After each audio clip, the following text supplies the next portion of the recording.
Hello दोस्तों, अगर आप स्टॉक मार्केट में इन्वेस्टमेंट करते हैं या फिर स्टार्ट करना चाहते हैं तो आपको कुछ चीज़ों की जानकारी होना बहुत ज़रूरी है, जिसमें कि बहुत सारी चीज़ें आती हैं। लेकिन आज हम लोग बात करेंगे जैसे कि FY25 क्या होता है, क्वार्टरली ऑन क्वार्टरली बेसिस पे किस तरीके से रिजल्ट को कंपेयर करते हैं, एक क्वार्टर में कितने मंथ्स होते हैं, Q1 को क्या बोलते हैं, Q2 को क्या बोलते हैं, उसके अंदर कौन कौन से मंथ्स होते हैं और किस तरीके से हम एक कंपनी के रिजल्ट को कंपेयर कर सकते हैं। तो अगर आप इन सभी चीज़ों को जानना चाहते हैं, आप अच्छे फंडामेंटल इन्वेस्टर बनना चाहते हैं, तो इस वीडियो को ध्यान से देखिए ताकि आपके सभी डाउट्स क्लियर हो सकें।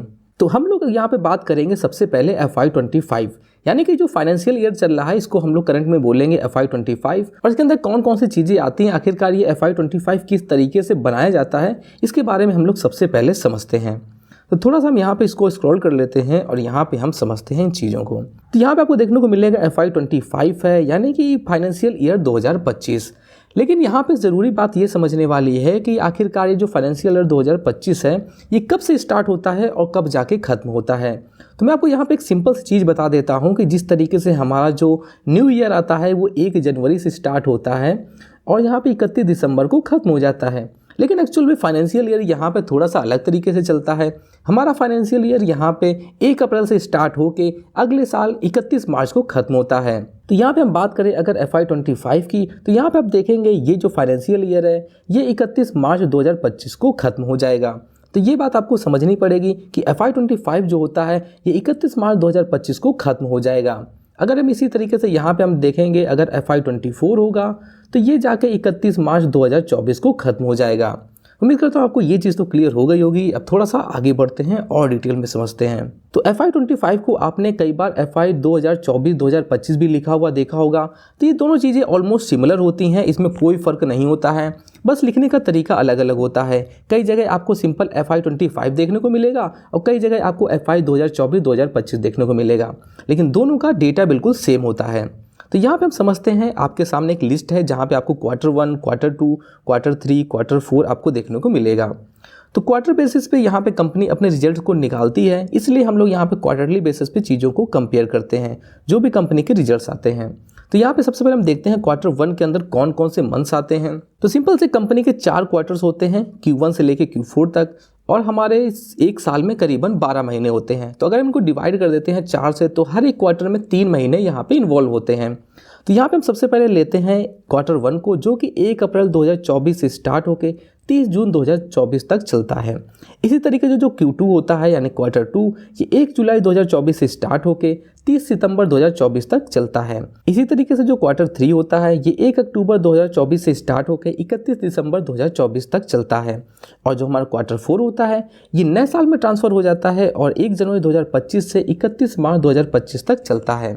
तो यहाँ पे आपको समझ में आएगा कि जो Q1 होता है, Q2 होता है, Q3 होता है, जो Q4 होता है, ये कब से कब तक का टाइम ड्यूरेशन होता है। तो इसका सिंपल सा मतलब है कि अगर किसी कंपनी ने Q1 का रिजल्ट जारी किया है, यानी कि कंपनी ने 1 अप्रैल से लेके 30 जून तक जो भी यहाँ पे सेल्स करी है उसका डेटा यहाँ पे जारी किया है।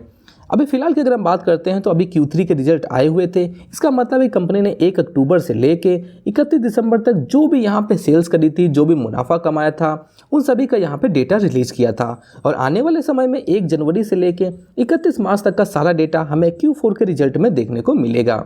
अब बढ़ते हैं आगे और यहाँ पे चीज़ों को और डिटेल में समझते हैं। तो यहाँ पे समझिएगा किसी कंपनी ने अपना डेटा रिलीज़ किया है 2024-2025 का, यानी कि कंपनी ने अपने फाइनेंशियल ईयर 2024 1 अप्रैल 2024 से लेके 31 मार्च 2025 तक का डेटा जारी किया है। और अगर सिर्फ यहाँ पे ये लिखा हुआ है FY 2025 या फिर FY25, तो सिंपल सा वही मतलब है। इसमें भी आप देखेंगे 1 अप्रैल 2024 से लेके 31 मार्च 2025 तक का यहाँ पर डेटा रिलीज़ किया जाता है।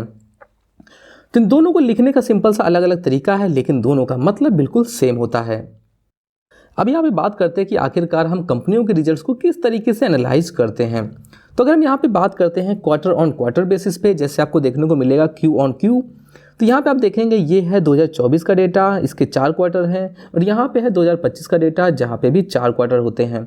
तो अगर हम यहाँ पे देखें कि अभी Q3 के रिजल्ट्स कंपनियों ने जारी किए हैं, तो अगर हम इसको क्वार्टर ऑन क्वार्टर बेसिस पे कंपेयर करते हैं तो यहाँ पे हम इसको कंपेयर करेंगे Q3 के रिजल्ट्स को पिछले क्वार्टर यानी कि Q2 के रिजल्ट से। यहाँ पे कितनी बढ़त आई है, कितनी यहाँ पे गिरावट आई है, इस चीज़ को हम लोग कंपेयर करते हैं अपने पिछले क्वार्टर से, जिसे हम लोग बोलते हैं क्वार्टर ऑन क्वार्टर बेसिस पे कंपैरिजन। और अगर हम ईयर ऑन ईयर बेसिस पे कंपनियों के रिजल्ट को कंपेयर करते हैं, इसका मतलब है 2025 के क्वार्टर 3 के रिजल्ट को हम लोग कंपेयर करेंगे 2024 के क्वार्टर 3 के रिजल्ट से, यानी कि दिसंबर 2025 का जो डेटा है उसको हम दिसंबर 2024 के डेटा से कंपेयर करते हैं। इसे हम लोग बोलते हैं ईयर ऑन ईयर बेसिस पे कंपैरिजन। अब यहाँ पे हम लाइव डेटा में समझते हैं कि कंपनियों ने आखिरकार किस तरीके से रिजल्ट अपने जारी किए थे। तो यहाँ पे सिंपल आपके सामने एक डेटा है जिसमें कंपनी ने क्वार्टर 3 यानी कि दिसंबर 2024 के यहाँ पे रिजल्ट को शो किया था, जिसमें कंपनी ने करीबन 1326 करोड़ का यहाँ पे सेल्स करी थी। अगर हम इसको कंपेयर करते हैं क्वार्टर ऑन क्वार्टर बेसिस पे, तो हम इसके पिछले क्वार्टर से यहाँ पे कंपेयर करेंगे, जो कि है सितंबर 2024 यानी कि Q2। तो यहाँ पे कंपनी का अगर हम देखेंगे तो इस बार कंपनी ने थोड़ी सी गिरावट यहाँ पे दर्ज करी है। लेकिन अगर हम इसको ईयर ऑन ईयर बेसिस पे कंपेयर करते हैं, तो यहाँ पे हम दिसंबर 2024 के डेटा को कंपेयर करेंगे पिछले साल के दिसंबर 2023 के डेटा से, जहाँ पे था करीबन 896 करोड़। तो यहाँ पे आप देखेंगे तो कंपनी ने काफ़ी अच्छी यहाँ पे बढ़त दिखाई है। तो इस तरीके से आप देखेंगे तो ईयर ऑन ईयर बेसिस पे यहाँ पे ग्रोथ देखने को मिल रही है, लेकिन क्वार्टर ऑन क्वार्टर बेसिस पे यहाँ कंपनी में थोड़ी सी गिरावट हमें देखने को मिल रही है। तो इस सिंपल तरीके से आप कंपनी को रिजल्ट को एनालाइज कर सकते हैं। क्वार्टर 1 क्या होता है, क्वार्टर 2 क्या होता है, क्वार्टर 3 क्या होता है, क्वार्टर 4 क्या होता है, और कंपनियों के क्वार्टर ऑन क्वार्टर बेसिस पे कैसे कंपेयर करते हैं या फिर ईयर ऑन ईयर बेसिस पे कैसे कंपैरिजन करते हैं, इसको आपने यहाँ पे समझ लिया है। तो उम्मीद करता हूँ आपको इस वीडियो में काफ़ी यूजफुल इन्फॉर्मेशन मिली होगी और आप भी अब किसी भी कंपनी के क्वार्टरली बेसिस पे हो या फिर ईयरली बेसिस पे रिजल्ट को कंपेयर कर पाएंगे और अपने लिए एक अच्छी कंपनी का सिलेक्शन कर पाएंगे।